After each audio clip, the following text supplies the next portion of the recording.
Marble के जो उद्घाटन समारोह है वहाँ पे आप आए हुए हैं सर, क्या कुछ कहिएगा इन लोगों के लिए?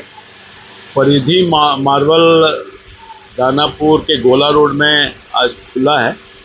मैं समझता हूँ कि यहाँ के लोगों के सुविधा के लिए और अच्छी क्वालिटी का सामान मिले, उसके लिए परिधि मार्बल दुकान खोल करके लोगों की सेवा करेगा। और जो लोग दूर जाते थे, मार्बल का कोई यहाँ इस तरह का बढ़िया शोरूम नहीं है, तो एक लोगों को ये इलाका, दानापुर का इलाका जो है और ये गोला रोड का इलाका विकसित इलाका है, रोज़ मकान बन रहा है। तो लोगों को मार्बल लेने के लिए जो पटना या कहीं दूर जाना पड़ता था, अब घर में ही मार्बल की दुकान खुल गई है। वो सब क्वालिटी, अच्छी क्वालिटी का मार्बल मिलेगा, तो लोगों को सहूलियत होगी। आज सर मन की बात कार्यक्रम का 100वां एपिसोड भी पूरा हुआ माननीय प्रधानमंत्री जी का, उसमें भी आप थे सर, क्या कहिएगा कुछ, और क्या कुछ आज संदेश दिए मन की बात? मन की बात में प्रधानमंत्री जी ने विगत 100 महीना में लगातार मन की बात जो नॉन पॉलिटिकल था, कोई पॉलिटिकल नहीं था, लोगों को संदेश दे करके एक मजबूत भारत, आत्मनिर्भर भारत और का संदेश तो देते ही रहे हैं। उन्होंने जो बेटी बचाओ बेटी पढ़ाओ अभियान की शुरुआत की, स्वच्छ भारत के अभियान शुरुआत की, और कई ऐसे चीज़, स्वरोजगार के लिए कई कार्यक्रम सरकार के माध्यम से चलाए जा रहे हैं।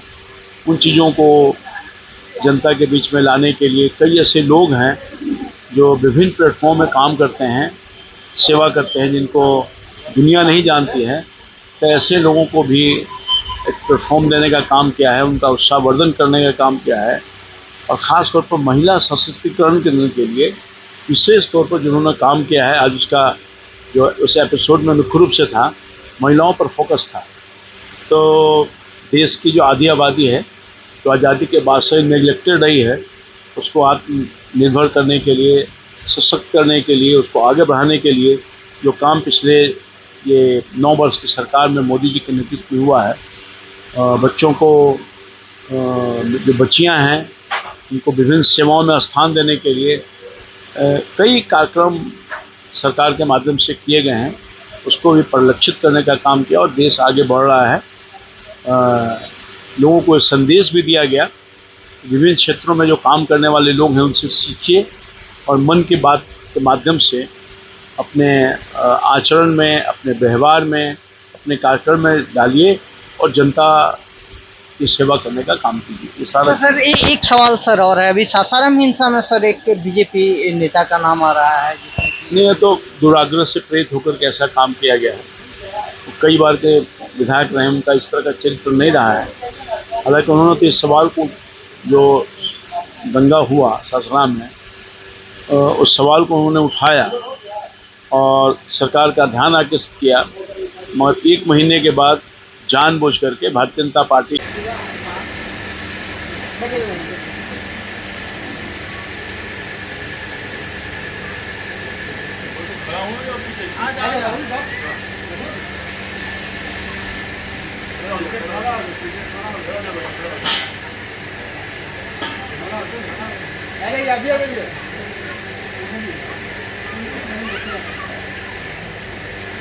आप लोग भी चले जाएंगे।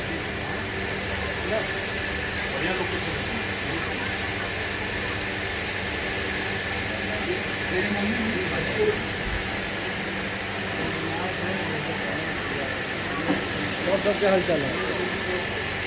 दुकान चल रहा है मार्बल, निजी मार्बल है ना।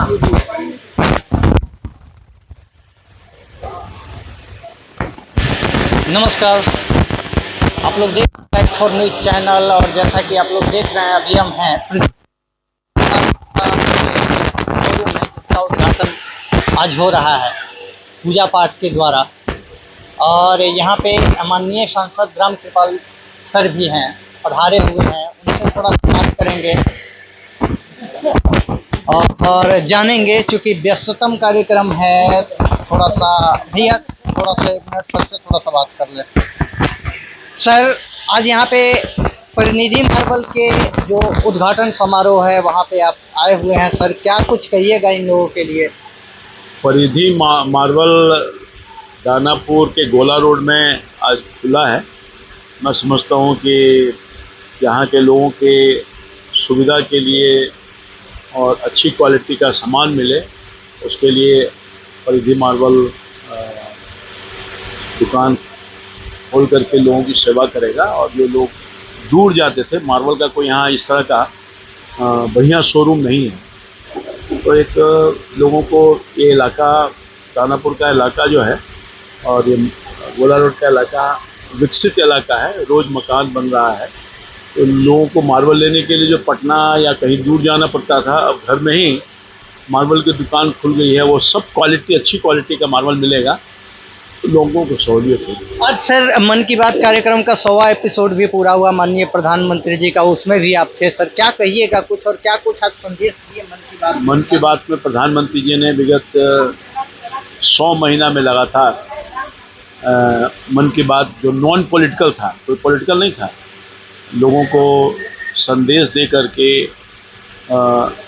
एक मजबूत भारत, आत्मनिर्भर भारत और का संदेश तो देते ही रहे हैं।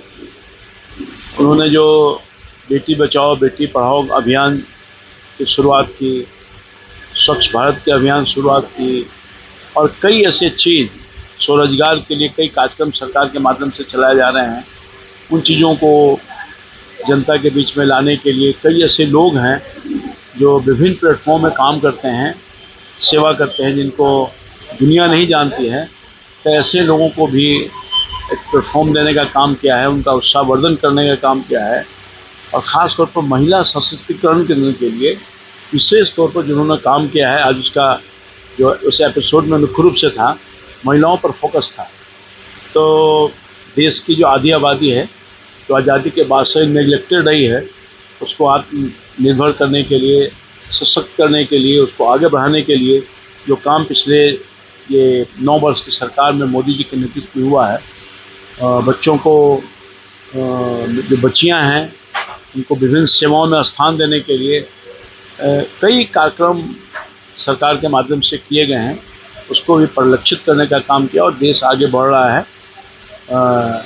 लोगों को एक संदेश भी दिया गया, विभिन्न क्षेत्रों में जो काम करने वाले लोग हैं उनसे सीखिए और मन की बात के माध्यम से अपने आचरण में, अपने व्यवहार में, अपने कार्यक्रम में डालिए और जनता की सेवा करने का काम कीजिए। ये सारा। तो सर एक सवाल सर और है, अभी सासाराम हिंसा में सर एक बीजेपी नेता का नाम आ रहा है।